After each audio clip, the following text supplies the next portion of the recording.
सर्वज्ञ श्री चक्रधर प्रभूंच्या सारंगपती सेनाचे लहानपणापासून आपण ही कथा ऐकत आलेलो आहोत.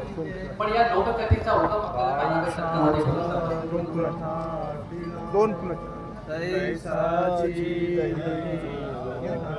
ज्ञानपीठावर सन्मुख असलेला स्वामींच्या श्रीमूर्तीचं आगमन करत ही श्री फुलारी म्हणतात याला महत्वपूर्णता विषय विधीला प्रारंभ होतो आहे. पत्रम पुष्पम फलम तोयम, तोय म्हणजे पाणी. श्रीमद भगवद्गीतेमध्ये ज्या श्लोकाचा उल्लेख आपल्याला पाहायला काय काय समर्पण करायचं आजच्या द्वादश पर्वामध्ये आपण पत्र पुष्प अर्पण केलं.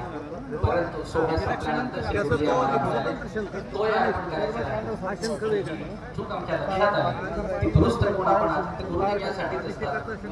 कानी खडा लावून उजू मार्गी लाविले हे दृष्टांतातले शब्द आपल्याला माहिती आहे आणि त्यांनी उजू मार्गी लावलं आणि मग त्यांचा हात आदरणीय श्रद्धेय आचार्य श्री बाबा मी आपल्याला निवेदन करतो, विनंती करतो आपण या ठिकाणी उपस्थित व्हावं.